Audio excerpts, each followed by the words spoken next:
बचपन के बारे में मुझे पता चला कि आपकी माँ आपको रामायण और गीता ये सब सिखाया करती थी। आप अपने पड़ोस में जो है दिल्ली में रामलीला में किरदार करते थे, फिर अपने जी टीवी के रामायण में राम का किरदार भी किया। तो एक यात्रा राम से शुरू होकर बुद्ध की तरफ आई। क्या कारण रहे, क्यों आप बुद्ध की तरफ बढ़े?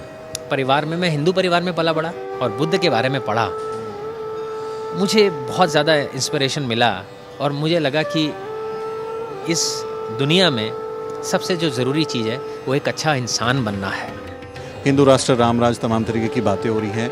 भविष्य के तौर पे आप बुद्ध धर्म को और बौद्ध विरासत को क्या टकराव की तरह देखते हैं, या लगता है कि हम लोग जो हैं सौहार्द के साथ में जो खतरा मंडरा रहा है उससे निपट सकते? हमें अपना काम करना है, हम अपना काम करेंगे, चीज़ें अपने आप अच्छी होती हैं। तो कहते हैं दो लाइनें, अपनी लाइन बड़ी करनी है, दूसरी लाइन छोटी ऐसे ऑटोमेटिक हो जाएगी।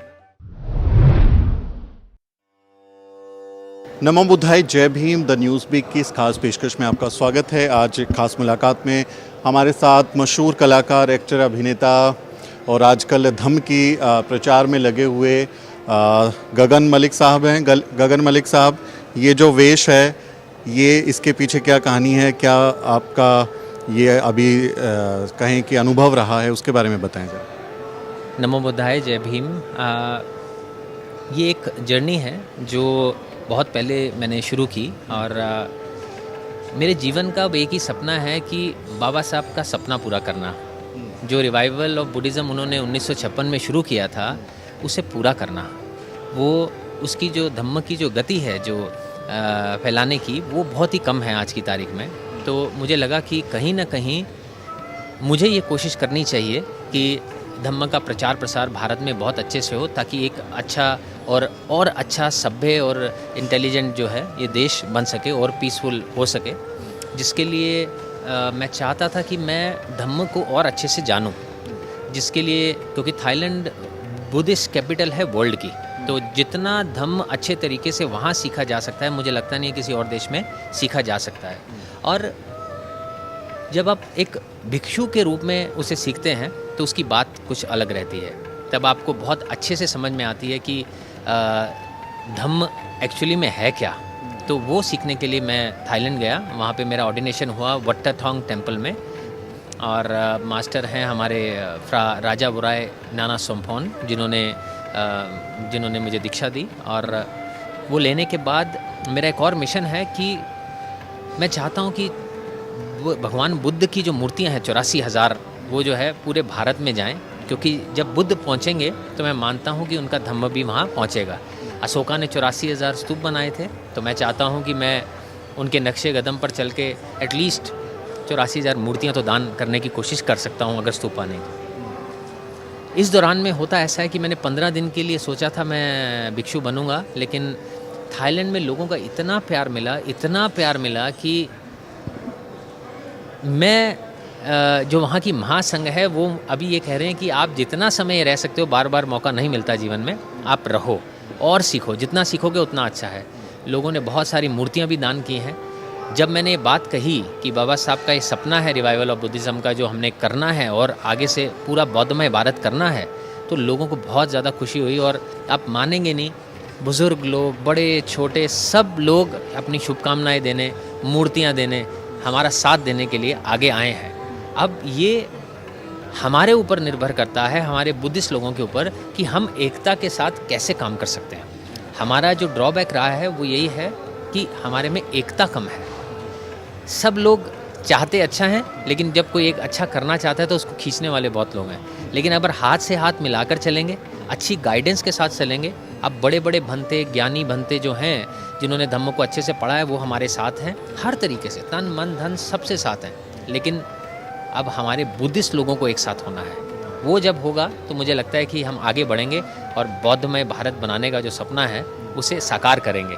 तो अब वहाँ से मैं आया हूँ, तो मैं चाहता हूँ एक बार बोध गया जाएँ, वाराणसी जाएँ, कुशीनगर जाएँ, मुंबई जाएँ, नागपुर जाएँ, इंदौर जाएँ, बाबा साहब की दीक्षा भूमि में जाएँ, उनके जन्म स्थान पर जाऊँ, जिन सब जगह आशीर्वाद लूँ, ताकि मुझे एक नई ऊर्जा मिले और मजबूती आए। आज थाईलैंड पूरा मेरे साथ है और धीरे धीरे जो हमारे देश के बुद्धिस्ट भी हैं वो भी मेरे साथ दे रहे हैं और मुझे लगता है कि कामयाबी ज़रूर मिलेगी। थाईलैंड में सामनेर पबज्जा का शिविर कैंप लिया है, उसमें क्या कुछ सीखा बुद्ध के बारे में, जो धम्म है उनकी शिक्षाओं के बारे में, क्या कुछ नया अनुभव वहाँ से सीखे?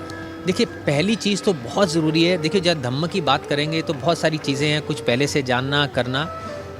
अगर मैं यहाँ धम्म की बात करूँगा तो बात लंबी चली जाएगी, है ना।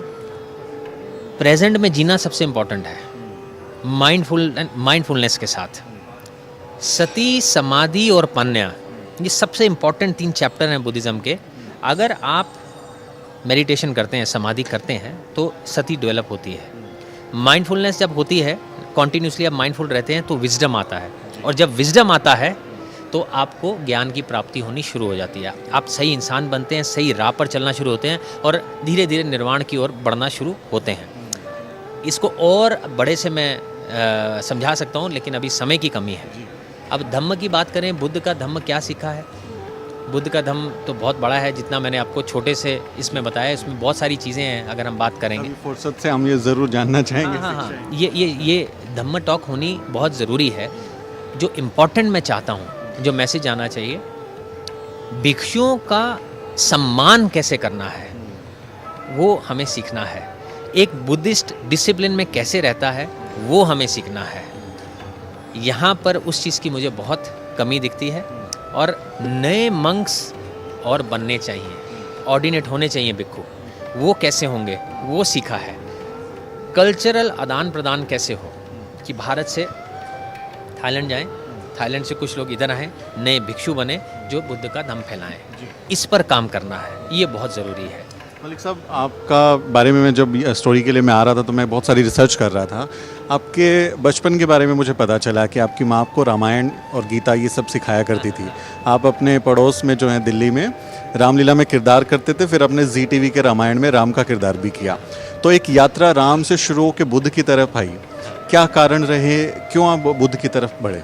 परिवार में, मैं हिंदू परिवार में पला बड़ा, और क्या कहते हैं, जो राम का किरदार मिला वो एक उनका मानना था, एक छवि ऐसी, एक शांत स्वभाव के थे राम, और फीचर्स उनके जैसे थे, तो वो एक एज एन एक्टर जो मेल मिलाप होता है उसमें बहुत मिला। और जब भी मैं कोई किरदार करता हूँ तो उसके बारे में पढ़कर उसे स्टडी करके अच्छे से करता हूँ। मुझे अच्छा लगा, वो किरदार किया मैंने। और बचपन में बहुत बार रामायण की, रामलीला में भी राम करता हूँ, वो मेरा काम है, मेरी जीविका है एज एन एक्टर। लेकिन जब मैंने श्री सिद्धार्थ गौतम फिल्म की, श्रीलंका की, और बुद्ध के बारे में पढ़ा, मुझे बहुत ज़्यादा इंस्पिरेशन मिला, और मुझे लगा कि इस दुनिया में सबसे जो ज़रूरी चीज़ है वो एक अच्छा इंसान बनना है। उसमें सुपरस्टिशन की या और जो जिसे कहते हैं कि ब्लाइंड फेथ की उन जगहें नहीं है। बहुत ही ज़्यादा प्रैक्टिकल है बुद्धिज़्म, और जिसे मैं इंस्पायर हुआ, और मैं श्रीलंकन में मैंने बौद्ध धम्म को अपनाया। और उसके बाद मैंने सोच लिया कि अगर मुझे कंप्लीट बुद्धिस्ट बनना है तो मुझे धम्म का प्रचार प्रसार करना ही होगा। तो इसलिए मैंने बौद्ध धम्म अपनाया। जैसे ही मैंने वो फिल्म की और पढ़ा, मुझे लगा इससे बड़ा खजाना इस दुनिया में और कोई नहीं है। क्योंकि आपके पास समय की कमी है तो एक आखिरी सवाल ले रहा हूँ छोटा सा। अब बाबा साहब डॉक्टर अम्बेडकर की बात कर रहे हैं, बुद्ध के धम्म संदेश की बात करते हैं, लेकिन वर्तमान भारत की जो राजनीति है वो एक खास विचारधारा की तरफ जा रही है, जिससे हमारा लगातार टकराव होता है। हिंदू राष्ट्र, राम राज, तमाम तरीके की बातें हो रही हैं। भविष्य के तौर पे आप बुद्ध धम्म को, बौद्ध विरासत को क्या टकराव की तरह देखते हैं, या लगता है कि हम लोग जो हैं सौहार्द के साथ में जो खतरा मंडरा रहा है उससे निपट सकते हैं? हमें अपने काम की तरफ देखना है, तो दूसरा क्या कर रहा है उसके बारे में अभी नहीं सोचना है। अगर आपका माइंड प्योर है, आपका दिल सच्चा है, आप सच्चे मन से जो काम करना चाह रहे हो, तो आप सक्सेसफुल होगे ही होगे। जीत आपके कदम चूमेगी। अगर हम इसमें हेट्रेड और जेलसीज में चले गए कि वो ऐसा कर रहा है तो हम ऐसा करेंगे, इसने ऐसा किया तो ऐसे किया, तो वो बुद्धिज़्म नहीं है। बुद्धिज़्म इन चीज़ों से परे होना सिखाता है। हम बुद्ध के धम्म की बात करेंगे और बाकी जो है राष्ट्र पर छोड़ेंगे कि उनको शांति का मार्ग कौन सा दिखता है। हम अपना काम करेंगे धम्म बांटने का, प्रोपोगेशन ऑफ धम्मा। जो बुद्धा की टीचिंग्स हैं वो आपको एक अच्छा इंसान बनाती हैं। वो आप भले हिंदू हैं, मुस्लिम हैं, सिख हैं, क्रिश्चियन हैं, आप बेहतर इंसान हो जाएंगे। उससे कोई फ़र्क नहीं पड़ता आप कौन से धर्म के हैं। तो उसका प्रचार प्रसार हमें करना है और उसके लिए हम आगे बढ़ेंगे। हम जो बुद्ध की टीचिंग्स हैं बुद्धिस्ट और नॉन बुद्धिस्ट सबके पास लेके जाने की कोशिश करेंगे, वो सपना है। तो मुझे लगता है कि इन टकराव में जाने की ज़रूरत नहीं है, हमें अपना काम करना है। हम अपना काम करेंगे, चीज़ें अपने आप अच्छी होती हैं। तो कहते हैं 2 लाइनें, अपनी लाइन बड़ी करनी है, दूसरी लाइन छोटी ऐसे ऑटोमेटिक हो जाएगी। थैंक यू सो मच, बहुत साधुवाद, आपने हमसे बात की। आप लोग एक बड़ी ताकत हैं। आप जब देश विदेश तक ये चीज़ें लेके जाते हैं तो भी इसे भी मैं एक तरह का प्रचार प्रसार कहता हूँ, जो भी एक अच्छा बुद्धिस्ट होने का प्रूफ देता है।